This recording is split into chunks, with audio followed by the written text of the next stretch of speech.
Hi, this is Ellen Madono. I welcome you to the first lesson in ShadrdarCases, and I want to warn you that this has been used in the past as a sample lesson, but it's a very interesting lesson, and it will give you an idea of how to participate in the class, uh, where we're going. It's a little bit difficult, but I think it's worth going over in detail because every one of these lessons is a gem. It's a jewel. This first sample lesson is called A Paucity of Symptoms. Paucity means a lack of symptoms. This is a word that was used by Hahnemann. And this case has paucity of symptoms. Not all of the cases that we are going to study have a paucity of symptoms, and they all have very different solutions. So keep reviewing the lessons and the cases so you can see how they're different. All of these cases are cured cases by Dr. Shahrdar. Sometimes you will feel that he should have asked this, or maybe that he didn't report is the case. But remember that they are all cured cases. These are written in medical languages, and it's what we call a paper case. In other words, it's very brief and very clear, but it's not written like literature. There is not a lot of elaboration. And I think this really kind of simplifies the problem for you of looking at the case and looking at the problems. But paper cases in my early years were something I didn't like too well. And this kind of case I really didn't like because I couldn't emotionally get into them. I hope through these, by talking about it and discussion, you'll be able to get into it probably more intellectually than emotionally, but still it will leave an impression on you that will be useful in your own practice. Now, this first title here, CC, this means this is about the chronic complaint. And this is an abbreviation that's used a lot. I'm aiming these classes at students who have trouble with English.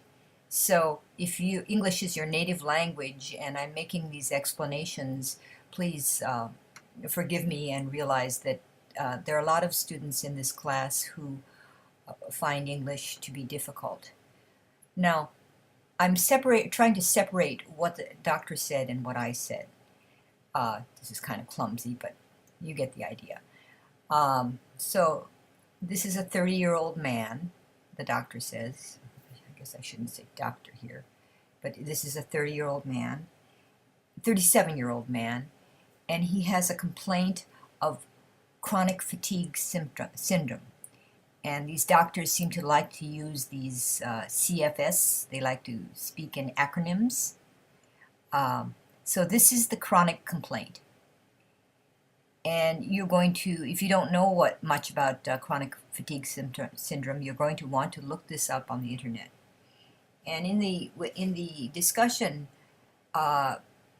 report the keywords that you used. Not everybody thinks that the internet is that easy to surf. And keywords are very important parts of this learning process. Now, the doctor says that all these symptoms erupted after a distressing episode of infectious mononucleosis, IM, when he was 17. He's 37 now, and he was 17, so this was 20 years ago. Now, I'm putting in bold letters these important words. erupted is kind of a image. It's a volcanoes erupt very suddenly and violently. And infectious mononucleosis is another medical term that you're going to want to look up on the internet.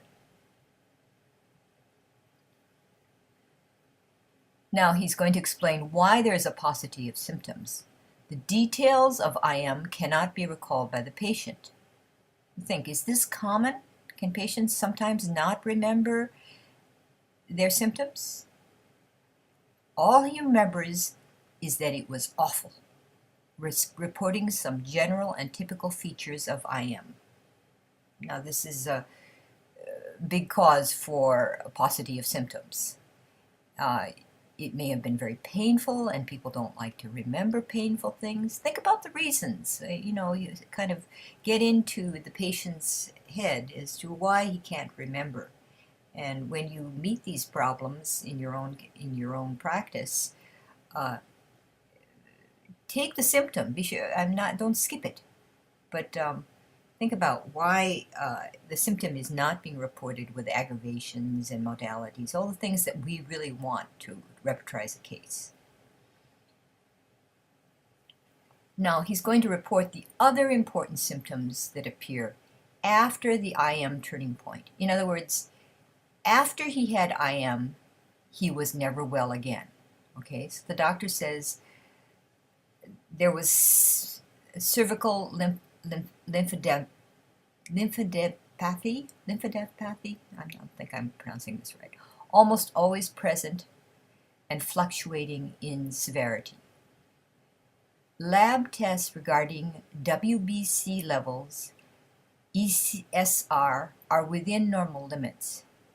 His TSH level is within normal limits, but higher.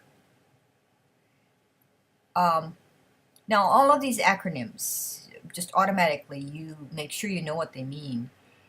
And this one is really simple, but ESR, what is the test? It's a well-described test. It's one that you can understand very well. And TSH, it's something you learn in anatomy and physiology. Make sure you know what it is. And he's reporting this, and I'm sure he knows much more about this patient than what he's reporting.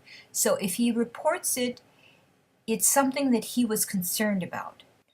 So if he reports these lab tests, you want to think about how they're related to the case, to the main complaint. Now, the doctor is talking about the throat. He is susceptible to recurrent pharyngeal infections, sometimes exudative, sometimes not. A mild throat pain is always present, which is sharply aggravated by talking. Now, the doctor is going to talk about the individuality of the patient. He is talkative and anxious. Craves walking outdoors.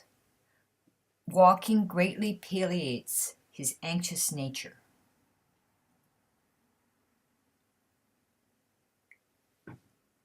Now, the doctor asks us to look at the central theme of the case. And he tells us that the central theme should be the target. It should be what the center of the case. Okay, the remedy has to include the central theme. This word theme, let's differentiate between the meaning of theme, symptom, and rubric. Okay, theme is a much broader one, and you should know the difference between a symptom and a rubric. To make a plan, look up the complications of each pathology and the infectious disease that typically cause it. Select the symptoms in this case that are most representative of this case. Now, the doctor is going to tell you to suggest remedies. And what's typically happening in the past class is many students are just telling what remedy they would use. They're not understanding the purpose of the class. The first thing you need to answer is what your plan is, what kind of case you think this is. This is very early. So if you really don't have an idea and it's difficult for you, I'm not worried at all. But at least make clear that you understand that this is the purpose of the class. Now, I went over this in the introduction to the class, and I hope you all understand that you can have good symptoms that are not useful for finding a rubric. Okay, this is a detective case where, you know, your clues are just too general. Okay, and we're doing this course because so many of us feel like our interview skills are not good enough, or our repertory skills are not good enough, or our language skills are not good enough. We're really blaming the wrong, worrying about just worrying about our own self-confidence, which is, you know, it's natural. But there are other reasons why we have difficult cases. These are some obvious reasons that I went over, that reasons why symptoms could be not useful and it's not your fault. One is the symptom is too common. Okay. And think about what is a common symptom. This means it has too many, too many remedies under the symptom in terms of repertories. The details are missing. No aggravations, no modalities. We want those modalities and aggravations, but the patient doesn't report them. Emotional and medicinal suppression. These are reasons for the above problem in many cases. Remembering is painful. The sickness, maybe this infectious mononucleosis, IM, was painful to remember. The patient cannot remember. This is the case in this case. He just doesn't remember. The patient cannot talk. This is infants, animals, people in a coma, etc. Now this is, there are ways of working with animals and infants and people in a coma, so your observation skills should be very good. But, it makes it more difficult to find a rubric. So what this course is all about is not shopping for rubrics without a shopping list. In other words, have a plan. You know why you're looking for rubrics. And I always have to look around because I'm not sure what rubrics are available and evaluate what I find. So, I'm not saying you shouldn't go shopping at all. I don't know anybody who has memorized the repertory who hasn't been doing homeopathy for the last 30 years.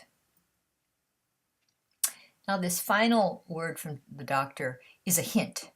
Okay, this is really the analysis of the case. And since this is a first difficult case we're presenting, this helps a lot.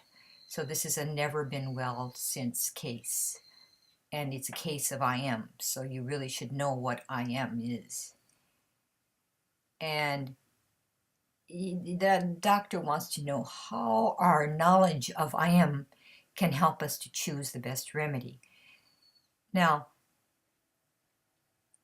it's important to think about how medical knowledge can help us. Most of us are not doctors, and that information is very important. Being able to look it up and recognizing its value. I'll see you next time I post. I'll post Dr. Shahdar's answers, and we'll discuss those answers. So that will be the next video that I'll be posting. Okay, so looking forward to the discussion and lots of participation. Thanks. Bye-bye. Ellen?